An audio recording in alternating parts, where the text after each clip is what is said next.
Σας καλωσορίζουμε στο παρόν podcast με θέμα τη ψυχική ανθεκτικότητα των παιδιών αλλά και των νέων μας. Να καλωσορίσω σε αυτό το σημείο και τις φιλοξενούμενες μας. Είναι η Βίκη Μπαλωμένου, η οποία είναι ψυχοθεραπεύτρια. Η αγαπητή Βίκη είναι διευθύντρια και επιστημονική υπεύθυνη του Μουσείου Παραμυθιού. Τα είπα σωστά? Πάρα πολύ σωστά. Ευχαριστώ πάρα πολύ για την πρόσκληση να συμμετάσχω σήμερα σε αυτό το podcast. Είμαι πάρα πολύ χαρούμενη που θα κάνουμε αυτή τη συζήτηση μαζί. Εμείς ευχαριστούμε, Βίκη, για την εδώ παρουσίαση, γιατί έχουμε πολλά να πούμε και επικοδομητικά πάνω σε εκείνο που έχουμε αρχίσει και συνεχίζουμε με την Εθνική Αρχή Στοιχημάτων. Γι' αυτό και έχουμε σήμερα μαζί μας, μέσα σε αυτό το πλαίσιο, και την Χριστίνα Χριστοφόρου. Η Χριστίνα μας είναι υπεύθυνη διεύθυνσης ασφαλούς παιχνιδιού και επιχειρησιακής ανάπτυξης της Εθνικής Αρχής Στοιχημάτων. Είναι σιδηρόδρομος, οπότε κάθε φορά πρέπει να το διαβάζω για να το λέμε σωστά. Μέχρι σήμερα τέλεια. Προς το παρόν πρέπει να το διαβάζω όμως, γιατί κάτι θα μου φύγει. Οπότε πάμε να δούμε σε αυτό το σημείο, ή καλύτερα να καθορίσουμε λίγο το πλαίσιο αυτής της συνεργασίας με το Μουσείο Παραμυθιού. Πώς έχει προκύψει, πού αποσκοπεί. Να πάμε πρώτα στην αρχή, έτσι να μας πει δύο λόγια, αφού είστε και η αφορμή που ξεκίνησε όλο αυτό. Για καλό σκοπό πάντοτε, Χριστίνα, έτσι. Μάλιστα. Το έχω αναφέρει και σε προηγούμενα podcast που έχουμε κάνει. Απλά έτσι θέλω να δώσω εντάχει το ρόλο της αρχής και πώς συνδέεται με το Μουσείο του Παραμυθιού. Η αρχή, πέραν από την αδειοδότηση, τη ρύθμιση και εποπτεία της στοιχηματικής δραστηριότητας, είναι επιφορτισμένη και με την προστασία των ευάλωτων ομάδων του πληθυσμού, των νεαρών ατόμων και γενικότερα όλης της κοινωνίας από οποιασδήποτε επιβλαβείς συνέπειες της στοιχηματικής δραστηριότητας. Στο πλαίσιο αυτό και στο πλαίσιο της στρατηγικής ασφαλούς παιχνιδιού της αρχής, προβαίνουμε σε διάφορες συνεργασίες με φορείς τόσο του δημόσιου όσο και του ιδιωτικού τομέα. Έτσι, έχουμε η κύρια ομάδα στόχου και η πιο ευάλωτη ομάδα στόχου είναι οι ανήλικοι και τα νεαρά άτομα. Σε αυτό το πλαίσιο έχουμε συνάψει μνημόνιο συνεργασίας με το Μουσείο του Παραμυθιού και έχουμε ως κύριους στόχους την ενδυνάμωση των παιδιών, την ενδυνάμωση της κριτικής του σκέψης, διάφορων άλλων προστατευτικών παραγόντων, αλλά και γενικότερα, το οποίο θα συζητήσουμε και στη συνέχεια περαιτέρω, την ενίσχυση της ψυχικής ανθεκτικότητας των παιδιών, ούτως ώστε ο απότερος μας στόχος είναι να αποτρέψουμε μελλοντικές, παραβατικές ή προβληματικές συμπεριφορές, όπως είναι η παθολογική ενασχόληση με το στίγμα και τα τυχερά παιχνίδια.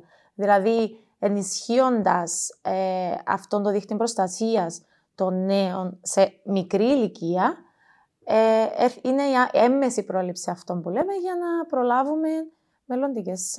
Πώς δηλαδή επιτυγχάνεται όλο αυτό μέσα από ένα παραμύθι? Και ποιο είναι αυτό το παραμύθι, για να μιλάμε και πιο συγκεκριμένα? Ή μπορεί να είναι και περισσότερα, Βίκη, έτσι? Είναι πολύ, πολύ περισσότερα. Ωραία. Βασικά όλα τα παραμύθια μπορούν να αξιοποιηθούν για ενδυνάμωση των παιδιών.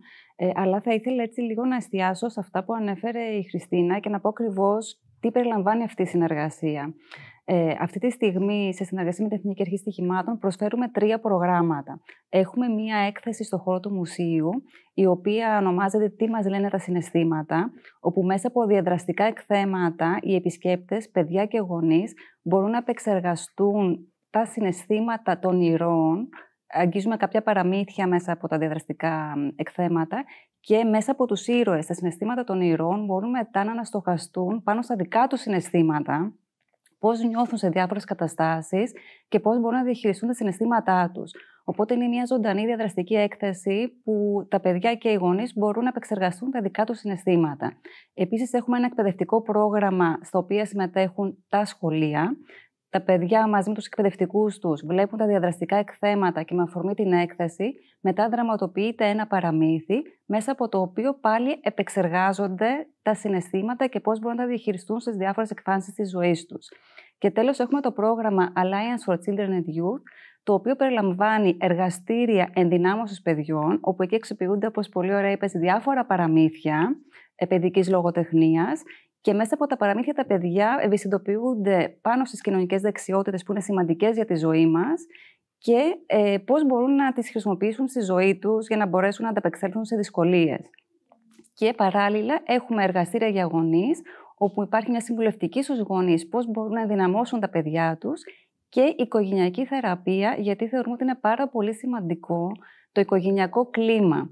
Να είναι ένα κλίμα που να προάγει ασφάλεια, να μην υπάρχουν συγκρούσεις, όπου τα παιδιά εκεί θα μπορούν μέσα σε αυτό το πλαίσιο το ασφαλές να αναπτύξουν την προσωπικότητά τους, την αυτονομία τους, τις δεξιότητές τους, υγιείς σχέσεις με τους φίλους τους, τους γονείς τους και άλλους ανθρώπους. Αυτό αφορά οποιαδήποτε οικογένεια ή αφορά σε περιπτώσεις στις οποίες υπάρχουν προβλήματα μέσα στο ευρύτερο οικογενειακό περιβάλλον του παιδιού και οι γονείς αναζητούν λύσεις? Είμαστε ανοιχτοί σε οποιαδήποτε οικογένεια. Σίγουρα ο στόχος μας είναι να συμμετάσχουν στο πρόγραμμα όσο πιο πολλές ευάλωτες ομάδες του κοινού, αλλά το πρόγραμμα είναι ανοιχτό σε οποιαδήποτε οικογένεια, γιατί θεωρούμε ότι είναι πάρα πολύ σημαντικό όλες οι οικογένειες να μπορέσουν να αντιληφθούν την σημασία της ψυχικής ανθεκτικότητας και να δουλέψουν όλα αυτά τα στοιχεία που ουσιαστικά θα προάγουν την ανάπτυξη της ψυχικής ανθεκτικότητας στα παιδιά τους. Ναι. Ενδιαφέροντα και τα 3 προγράμματα τα οποία είπατε. Είμαστε πάρα πολύ τυχεροί, σαν Μουσείο Παραμύθι, που έχουμε αυτή τη συνεργασία με την Εθνική Αρχή Στοιχημάτων, γιατί πραγματικά μας δίνει αυτή τη δυνατότητα, σε συνεργασία μαζί, να επιτελέσουμε αυτό το τόσο σημαντικό έργο. Γιατί δουλεύω πάρα πολλά χρόνια στον τομέα των εξαρτήσεων και στις εξαρτήσεις από ουσίες, και πραγματικά θέλω να τονίσω τη μεγάλη, τεράστια σημασία της πρόληψης. Ναι. Όλοι δίνουν έμφαση στην θεραπεία, ενώ το πιο ουσιαστικό, το πιο σημαντικό είναι η πρόληψη. Νοσούμε σε όλους τους τομείς πάνω σε αυτό τις κοινωνίες μας και είναι καιρός που λέμε ότι πρέπει να το πάρουμε αλλιώς και από κάπου πρέπει να γίνει και η αρχή, και χαιρόμαστε που υπάρχουν αυτές οι πρωτοβουλίες στην κοινωνία. Βλέπετε ότι το αξιοποιεί και η Εθνική Αρχή Στοιχημάτων μέσα στο κομμάτι που αφορά το δικό σας, έτσι. Και ειδικότερα η πρόληψη σε νεαρές ηλικίες. Γιατί αυτό το πρόγραμμα που ανέφερε η Βίκη, το Alliance for Children and Youth, είναι για παιδιά 6 μέχρι 17. Άρα είναι μια ολιστική παρέμβαση στην οικογένεια και στόχος είναι από μικρή ηλικία να είναι βεβαίως διαφορετικός ο χειρισμός από ηλικία σε ηλικία. Όμως από την ηλικία που ξεκινούν τα παιδιά να έχουν την αυτονομία τους και ξεκινούν να αναπτύσσουν το χαρακτήρα τους, θέλουμε να είμαστε εκεί, να τους δίνουμε έτσι τα εφόδια για να ενισχύσουν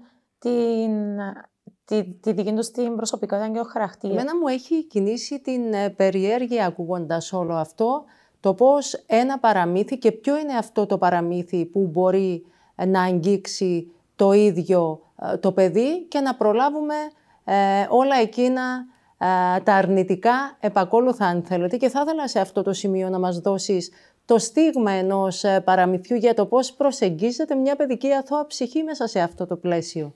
Τα παραμύθια αποτελούν το εργαλείο, την αφορμή, όπου εμπνέεται όλη η ομάδα, τα παιδάκια μαζί με τον θεατροπαιδαγωγό, για να δουλέψουμε, να ευαισθητοποιηθούμε πάνω σε κάποια θέματα. Για παράδειγμα, η δεξιότητα της φιλίας. Είναι πάρα πολύ σημαντικό στην ψυχική ανθεκτικότητα τα παιδιά να προωθούνται, να ενθαρρύνονται, να κάνουν σχέσεις. Πώς μπορεί λοιπόν ένα παραμύθι να αξιοποιηθεί γι' αυτό? Υπάρχει ένα πάρα πολύ αγαπημένο μου παραμύθι, που είναι ο μικρός κάστορας και η Χώ. Μέσα από το παραμύθι αυτό είναι ο κάστορας, ο οποίος είναι μόνος του και νιώθει πολύ έντονα τη μοναξιά και θέλει φίλους. Οπότε ξεκινά ένα ταξίδι, επειδή φωνάζει και ακούει την ηχό του και νομίζω ότι είναι κάποιος που φωνάζει, αρχίζει να ψάχνει να βρει ποιος είναι αυτός που φωνάζει. Και στο ταξίδι του αυτό συναντά πάρα πολλά ζώα, με τα οποία γίνεται φίλος. Αυτό το παραμυθάκι είναι μια πολύ ωραία αφορμή, γίνεται μια δραματοποίηση του παραμυθιού μαζί με τα παιδιά και μέσα από αυτό το παραμύθι αντιλαμβάνουν τα παιδιά πόσο σημαντικό είναι να υπάρχουν φίλοι στη ζωή μας, αλλά και πώς είναι στη δική μας ευθύνη να αναζητήσουμε αυτούς τους φίλους, να χτίσουμε αυτές τις σχέσεις. Οπότε είναι ένα παράδειγμα ενός παραμυθιού, αλλά υπάρχουν πάρα πολλά παραδείγματα τόσο της παιδικής λογοτεχνίας, αλλά και λαϊκά παραμύθια. Εγώ αγαπώ πάρα πολύ τα λαϊκά παραμύθια. Μεγάλωσα στην επαρχία, όπου μεγαλώσαμε τις αφηγήσεις από τη γιαγιά, γονείς, έτσι, για τα λαϊκά παραμύθια. Και στα λαϊκά παραμύθια υπάρχει πάντα ο ήρωας ξεκινά μια περιπέτεια. Με πάρα πολλές δυσκολίες. Όπου εκεί υπάρχουν μαγικοί βοηθοί που του δίνουν δώρα μαγικά. Και μέσα από όλη αυτή την περιπέτεια, που τι είναι ουσιαστικά η περιπέτεια, είναι η προσπάθεια του ίδιου, η αναζήτηση του στόχου του, το κυνήγι αυτού του στόχου και στο τέλος, μέσα από όλη αυτή την προσπάθεια, με τη βοήθεια ανθρώπων γύρω του, καταφέρνει και επιτυγχάνει το στόχο του. Που συνήθως είναι ο γάμος στα παραμύθια τα λαϊκά, που ο γάμος όμως τι είναι? Είναι η αυτονομία και η αυτοεκπλήρωση. Δηλαδή, όταν κάποιος ολοκληρώνεται, ενηλικιώνεται. Άρα, όλα αυτά σχετίζονται με την ψυχική ανθεκτικότητα, γιατί ουσιαστικά είναι ότι όλοι μας, μέσα από την ανάπτυξη των δεξιοτήτων, της σχέσης, της αυτονομίας μας, ουσιαστικά ενηλικιωνόμαστε, οριμάζουμε και μπορούμε να ανταπεξέλθουμε σε οποιοδήποτε δυσκολίες μπορεί να προκύψουν στη ζωή μας. Τα παιδιά πώς αντιδρούν, τι σας λένε? Μεγάλη υπόθεση να έχεις επαφή με παιδιά. Τα παιδιά, επειδή είναι από φύσης τους, έχουν φαντασία. Ουσιαστικά, με το που μπαίνουν στο Μουσείο Παραμυθιού, είναι σαν να μπαίνουν στο φυσικό τους χώρο. Άρα, ενθουσιάζονται και με το Μουσείο Παραμυθιού, γιατί εκεί πέρα υπάρχουν πάρα πολλά διαδραστικά εκθέματα και σε διάφορες κλίμακες, δηλαδή γιγάντια βιβλία.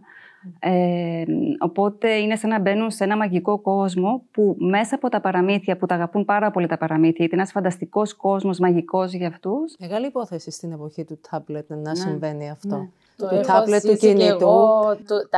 Έχω πάει στο εργαστήριο. Είναι η συγκέντρωση και η προσοχή που δίνουν τα παιδιά κατά τη διάρκεια των εργαστηρίων είναι απίστευτη. Σκόπιμα δεν βάλαμε τεχνολογία μέσα στο μουσείο. Δεν υπάρχει. Δεν υπάρχει. Γιατί θέλαμε, μπαίνοντας μέσα στο μουσείο, να αφήνουν έξω την τεχνολογία για να μπορούν πραγματικά να παρακολουθούν απρόσκοπτα και να ταξιδέψουν σε αυτό το μαγικό κόσμο τον οποίο έχουμε δημιουργήσει για αυτά.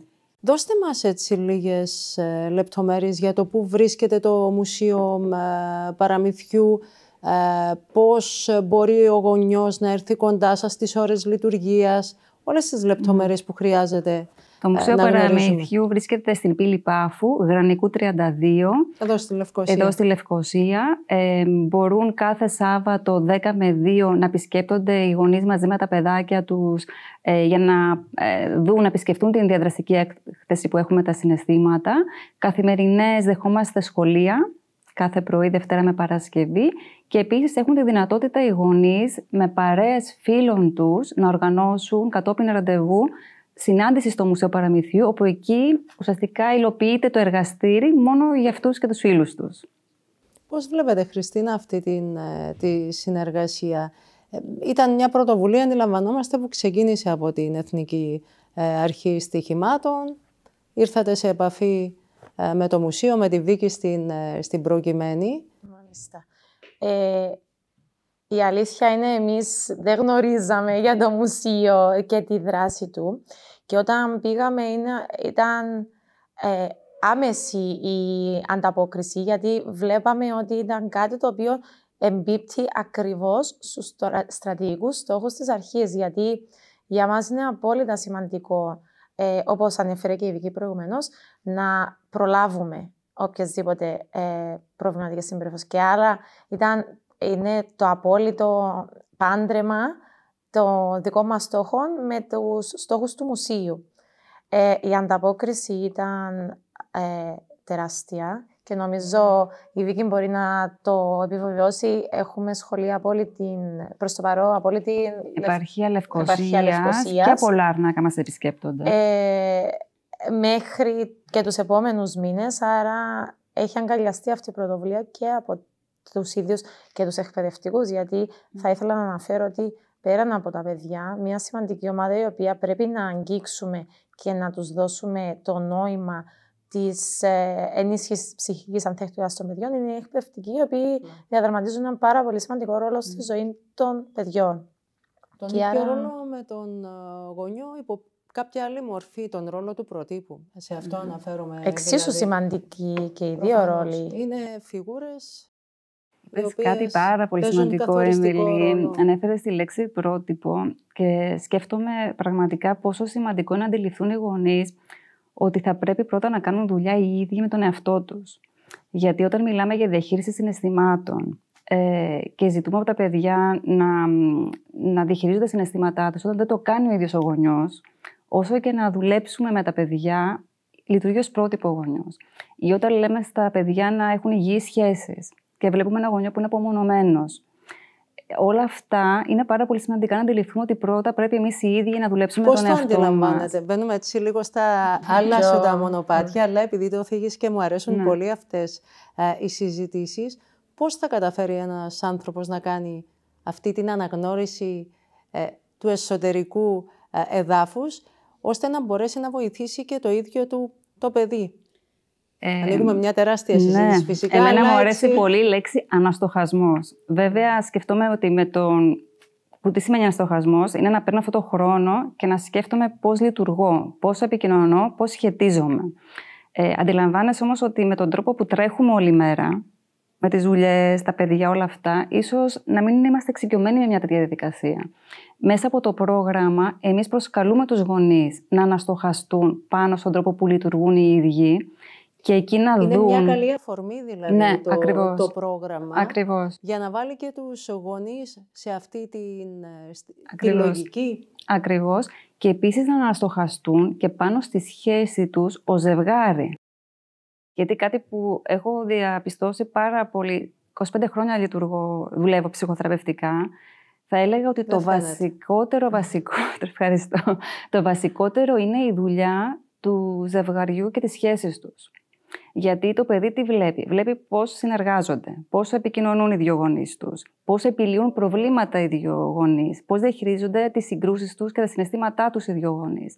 Οπότε είναι πάρα πολύ σημαντικό να δουλέψουν τη σχέση τους και όλα αυτά τα ζητήματα, γιατί θα πρέπει να εξασφαλιστεί ένα ήρεμο και ασφαλές πλαίσιο μέσα στο οποίο θα μεγαλώνουν τα παιδιά. Σε αντίθετη περίπτωση, ποιο είναι το αντίκτυπο? Ξεκινώντας από τις εξαρτήσεις που είναι το κομμάτι με το οποίο ασχολούμαστε, έτσι. Όταν έχουμε ένα τοξικό, ένα έντονα συγκρουσιακό οικογενειακό κλίμα μέσα στο σπίτι, που είναι πάρα πολλές οι συγκρούσεις των γονιών, μπορούμε να αντιληφθούμε ότι το παιδί εκείνη τη στιγμή επηρεάζεται. Φωνές, δηλαδή, αψιμαχία. Ναι, αλλά είναι διαφορετικό να έχουμε διαφωνίες. Όλοι έχουμε διαφωνίες. Και να το βλέπει το παιδί ότι υπάρχουν διαφωνίες, αλλά μέσα από ένα διάλογο, μέσα από κάποια στάση των δυο, επιλύονται οι διαφωνίες. Αυτό είναι καλό να το βλέπουν τα παιδιά. Όταν όμως είναι έντονα. Το υγιές και το μη υγιές. Ακριβώς. Έτσι. Όταν είναι έντονα συγκρουσιακό, συνέχεια συστηματικά το κλίμα μέσα στην οικογένεια, όλο αυτό επηρεάζει το παιδί και την αυτοεκτίμησή του. Και τη διαχείριση των δικών του συναισθημάτων. Αλλά επίσης, ως συστημική ψυχοθεραπεύτρια, αυτό που έχουμε δει στην πράξη είναι ότι αναπτύσσουν συμπτώματα τα παιδιά, τα οποία συμπτώματα ουσιαστικά τι γίνεται? Τραβούν την προσοχή των γονιών πάνω στο παιδί και στο σύμπτωμα, για να σταματήσουν οι γονείς να ασχολούνται με τη μεταξύ τους σχέση. Που αυτό είναι πάρα πολύ δύσκολο, γι' αυτό και λέω ότι το σημαντικότερο είναι η πρόληψη. Υπάρχουν προγράμματα στο εξωτερικό και επιχειρήσαμε και υλοποιήσαμε και στην Κύπρο, που ουσιαστικά προετοιμάζουν το ζευγάρι για τον ερχομό των παιδιών. Αντιλαμβάνεσαι πόσο. Μιλάμε πόσο πρόληψη της πρόληψης. Δηλαδή, αρχικά πριν καν υπάρχει παιδάκι. Ναι. Μιλούσε η Χριστίνα προηγουμένως και τη διέκοψα για το κομμάτι, τον καθοριστικό ρόλο που παίζει ο ίδιος ο εκπαιδευτικός, με τον οποίο έχετε επαφή σε αυτό το κομμάτι, έτσι. Αυτό που βλέπουμε μέσα και από τα διάφορα προγράμματα που τρέχουμε, πέραν από τη συνεργασία με το Μουσείο του Παραμεθιού, που έχουμε μπει στα σχολεία, έχουμε μιλήσει με εκπαιδευτικούς σε τάξεις όλων των ηλικιών, ότι οι δύο εκπαιδευτικοί βλέπουν σημάδια, βλέπουν συμπτωματάκια από πάρα πολύ μικρή ηλικία. Αυτό μας προβληματίζει ιδιαιτέρως, και το πώς δυσκολεύονται να έρθουν σε επαφή με τα παιδιά, δηλαδή να μιλήσουν στη γλώσσα τους. Επειδή τα παιδιά έχουν πλέον μάθει, και διόρθως με αν κάνω λάθος, έχουν έλλειψη συγκέντρωσης, έχουν μάθει στην τεχνολογία, έχουν μάθει στα social media, και άρα όλο αυτό, η συνεχόμενη πληροφορία τους μειώνει τη συγκέντρωση που μπορούν να δώσουν και άρα είναι ακόμη πιο δύσκολο να τους προσεγγίσεις. Γι' αυτό και ερχόμαστε και βρίσκουμε εναλλακτικούς τρόπους για να πάμε στα παιδιά, δηλαδή και μέσα από το πρόγραμμα με το Μουσείο του Παραμυθιού, που είναι κάτι το οποίο είναι διαδραστικό από μόνο του. Άρα μέσα από τα διάφορα προγράμματα που τρέχουμε θέλουμε να είναι πιο διαδραστική επαφή με τα παιδιά για να μπορούν να δώσουν σημασία και έμφαση στο μήνυμα που θέλουμε να περάσουμε. Στην πρόληψη οποιοδήποτε προβληματικών συμπεριφορών. Αυτό. Είχες αναφέρει προηγουμένως ότι σου έκανε αίσθηση και εσένα αυτό το κομμάτι, εσύ ως Χριστίνα, παρότι ασχολείσαι εδώ και χρόνια με το κομμάτι των εξαρτήσεων από την θέση σου στην Εθνική Αρχή Στοιχημάτων, τι είναι αυτό που σου άφησε και σου έκανε και εντύπωση θετική εννοείται ότι είναι θετική εντύπωση, αλλά τι είναι αυτό που κράτησες από το Μουσείο Παραμυθιού? Είναι κάτι που θα το επισκεφτώ και εγώ, προσπαθώ να... Αν δεν πάει κάποιος να το δει από κοντά, δεν μπορεί να καταλάβει ακριβώς το συναίσθημα που σου προκαλεί όλο αυτό. Και τα παιδιά, ο ενθουσιασμός τους, δηλαδή πραγματικά έχω δει στο μουσείο ενθουσιασμός που δείχνουν και η θέληση να συμμετέχουν, γιατί είναι πάρα πολύ σημαντικό ένα παιδί από μόνο αυτή του. διάδραση, έτσι. Από μόνο του το παιδί να συμμετέχει είναι απίστευτα σημαντικό. Η όλη συνεργασία και το πρόγραμμα, το Alliance for Children and Youth, γιατί είναι πάρα πολύ σημαντικό το ότι πιάνουμε όλο το φάσμα των ηλικιών και τους γονείς, άρα είναι μια συνεχόμενη προσπάθεια για πρόληψη και για προστασία των παιδιών, αλλά και ενημέρωση των γονιών για την ανάπτυξη των δεξιοτήτων των ιδίων. Άρα όλο αυτό μας δίνει αυτήν την ολιστική προσέγγιση, την οποία κιόλας στοχεύουμε και μέσα από τις στρατηγικές μας, τις οποίες αναλύσαμε και σε προηγούμενη συζήτηση. Άρα είναι απόλυτα σημαντική αυτή η συνεργασία και έχει τρέξει από πέρσι, ξεκινήσαμε τη συνεργασία μας, και να αναφέρω επίσης το οποίο δεν είχαμε πει για το εργαστήρι μας, το Δύναμη είναι, το οποίο σκοπεύουμε να επαναλάβουμε. Βίκη, αν θες μπορείς να πεις και περισσότερο το τι ακριβώς είναι, και το συγκεκριμένο εργαστήριο βλέπουμε ότι πάει πάρα πολύ καλά και έχει τρομερή απήχηση. Απευθύνεται σε παιδιά και πάλι. Ναι, είναι ένα εργαστήριο που βασίζεται πάνω σε ένα βιβλιαράκι που έχω δημιουργήσει, που περιλαμβάνει τις βασικές κοινωνικές δεξιότητες και προσκαλεί τα παιδάκια να αναστοχαστούν. Δικό σου συγγραφικό έργο. Ναι. Προσκαλεί τα παιδάκια να αναστοχαστούν πάνω σε αυτές τις δεξιότητες και να ζωγραφίσουν, να γράψουν τις δικές τους σκέψεις. Οπότε, σε συνεργασία με την Εθνική Αρχή Στοιχημάτων, έχουμε δημιουργήσει ένα θεατροπαιδαγωγικό εργαστήρι που ουσιαστικά τα παιδάκια ταξιδεύουν μαζί με τα ξωτικά της δύναμης και ανακαλύπτουν τι είναι δύναμη τελικά. Που δύναμη είναι όλες αυτές οι δεξιότητες που θα τους βοηθήσουν στη ζωή τους να μπορούν να ανταπεξέλθουν σε δύσκολες στιγμές και σε στρεσογόνες καταστάσεις. Σε κάθε τομέα της ζωής. Το έχουμε υλοποιήσει νομίζω 2-3 φορές με μεγάλη επιτυχία και τώρα τον Δεκέμβριο θα μας επισκεφτεί και ο Άγιος Βασίλης μαζί με τα ξωτικά της δύναμης. Θα έχουμε την ευκαιρία και άλλα παιδάκια να συμμετάσχουν στο εργαστήρι. Οι γονείς τι σας λένε? Κάνουν αυτό τον αναστοχασμό, δηλαδή το βλέπετε συζητώντας μαζί σας μετά το τέλος αυτής της επίσκεψης που γίνεται στο Μουσείο Παραμυθιού, μπαίνουν σε αυτή τη διαδικασία της αυτοκριτικής, του αναστοχασμού, όπως το είπατε εσείς? Εγώ χαίρομαι πάρα πολύ που βλέπω ότι οι νέοι γονείς είναι πιο ευαισθητοποιημένοι και ψάχνουν, ρωτάνε, αγωνιούν. Οπότε όντως είναι πιο εύκολο να τους προσκαλέσουμε σε αυτόν τον αναστοχασμό. Και οφείλουν να επαγρυπνούν, γιατί τα πράγματα είναι σαφώς πολύ πιο άγρια από ό,τι ήταν τις προηγούμενες δεκαετίες. Ακριβώς, και δυστυχώς δυσκολεύουν και όλο και πιο πολύ. Χαίρομαι πραγματικά που βλέπω γονείς ευαισθητοποιημένους, που με πολύ χαρά ανταποκρίνονται στο κάλεσμά μας. Ναι. Λοιπόν, επειδή είμαστε προς το τέλος, θα σας δώσω το λόγο για ένα καταληκτικό σχόλιο, για να πείτε κάτι που ενδεχομένως να μην έχει υποθεί και οφείλουμε να το αναφέρουμε. Εγώ απλά από την πλευρά μου θα ήθελα να επαναλάβω τη δέσμευση της αρχής για την προστασία όλων των ομάδων του πληθυσμού, αλλά κυρίως των ευάλωτων ομάδων του πληθυσμού και των ανήλικων και των νεαρών ατόμων, αλλά και τη δέσμευσή μας να συνεχίσουμε να εργαζόμαστε με φορείς όπως το Μουσείο του Παραμυθιού για έμμεση πρόληψη, για την ενίσχυση προστατευτικών παραγόντων, την ενίσχυση της ψυχικής ανθεκτικότητας όλων των παιδιών και ευελπιστούμε και σε ακόμη περισσότερες συνεργασίες και σε ακόμη περισσότερα έργα. Είμαστε σίγουροι, Βίκη. Εμείς, σαν Μουσείο Παραμυθιού, η βασική μας στόχη ήταν η διάσωση και διάδοση της άλλης πολιτισμικής κληρονομιάς, που είναι τα λαϊκά παραμύθια, η ανάπτυξη της φιλαναγνωσίας και ο τρίτος βασικότατος πυλώνας ήταν η ανάπτυξη της ψυχικής ανθεκτικότητας των παιδιών μέσω των παραμυθιών.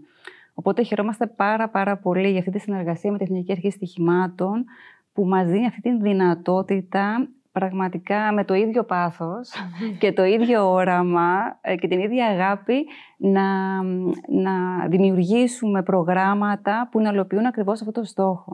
Την ανάπτυξη της ψυχικής ανθεκτικότητας των παιδιών, την ενίσχυση της πρόληψης, γιατί είναι σημαντικό όλοι να αντιληφθούμε ότι εκεί θα πρέπει να εστιάσουμε στην πρόληψη. Όλοι οι ειδικοί το φωνάζετε εδώ και χρόνια. Θεωρώ ότι πλέον άρχισε να γίνεται κατανοητό και ελπίζουμε να το δούμε παντού κάποια στιγμή. Το λέω αυτό, αντιλαμβάνεστε που έχω και το δικό μου το μυαλό όταν ακούμε τον τομέα πρόληψη, χωρίς να το θέλουμε, πάει στο κομμάτι και των τροχαίων. Έχουμε δει και πολλά, ιδιαίτερα το τελευταίο διάστημα. Είναι και οι εξαρτήσεις, γιατί από την πρόληψη πρέπει να ξεκινάμε. Εσείς τα είπατε πολύ καλύτερα από μένα. Σας ευχαριστώ πολύ που ήσασταν μαζί μας. Να είστε καλά και άλλα τόσα προγράμματα να ευχηθώ για το καλό των παιδιών μας, για το καλό της ευρύτερης κοινωνίας. Να είστε καλά. Ευχαριστούμε πάρα πολύ. Σας ευχαριστούμε που μας παρακολουθήσατε. Γεια σας.